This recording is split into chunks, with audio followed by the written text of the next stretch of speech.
Hey everybody, it's Jorik. Welcome back to the channel. I hope you're doing well wherever you are in the world.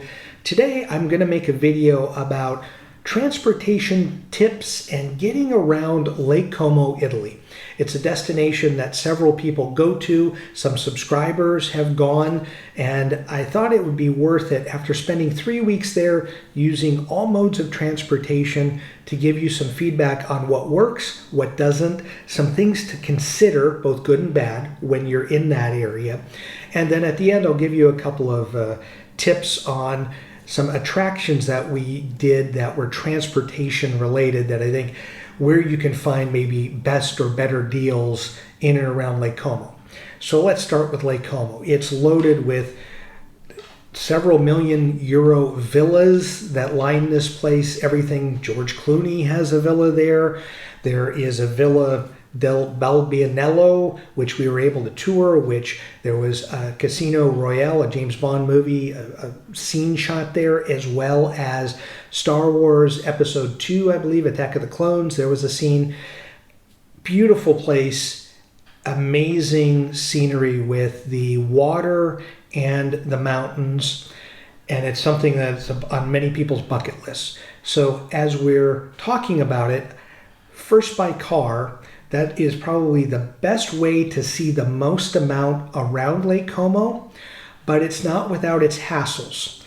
So the roads are windy, and in some areas, in some of the towns along the coastline, the shoreline, it's very narrow. So you have buses that have to stop and pull in reverse and make room for another bus coming through. It just can become a little frenetic and stressful when you're driving. It's beautiful. One of the difficulties is it's so beautiful, if you're driving, you want to spend most of your time looking out at the scenery as opposed to oncoming traffic, which is never a good thing.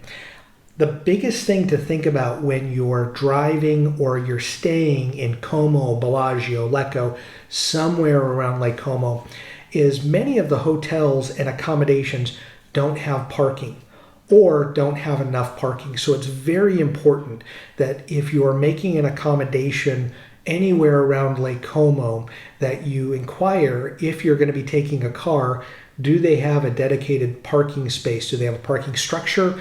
Do they have enough parking? Because they may not, or they may have no parking. And if that's the case, you got to park in public parking and try to battle it out for that.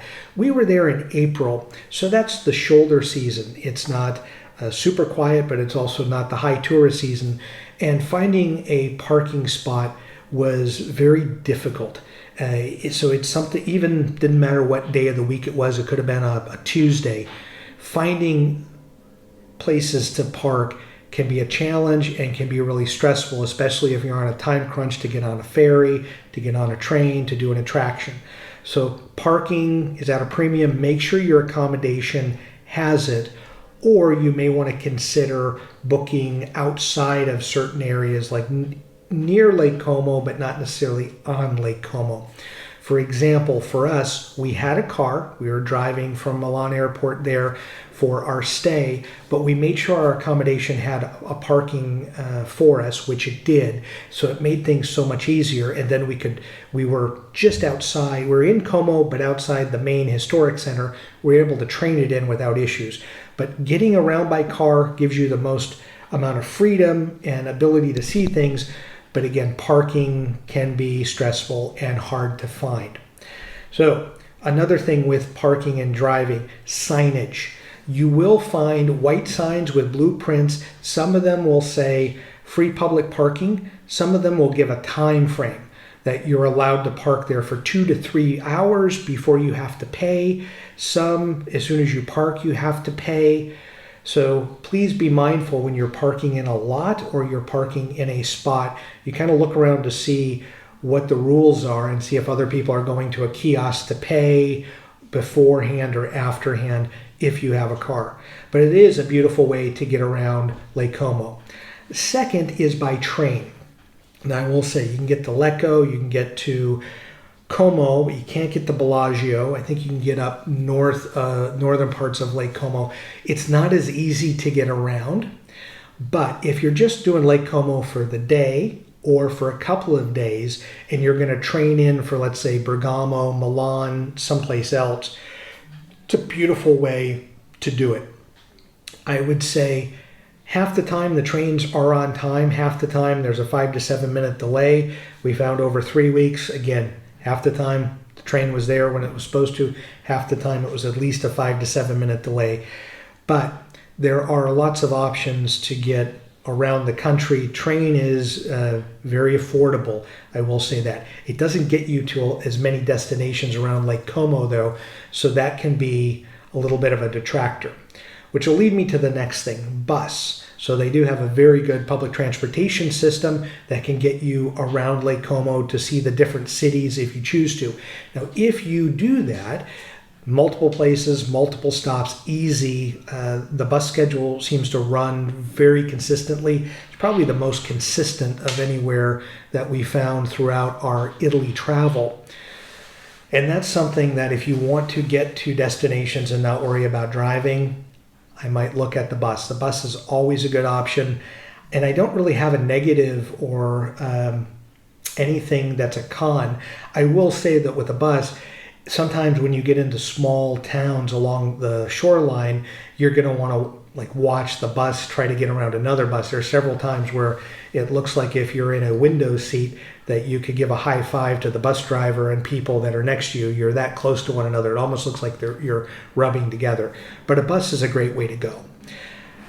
I'm going to talk quickly about ferries. So there is a ferry system that is on Lake Como, and there's a couple of different kinds. There is a high-speed ferry that can get you from, let's say, Como to Bellagio in about 45 minutes, so less than an hour.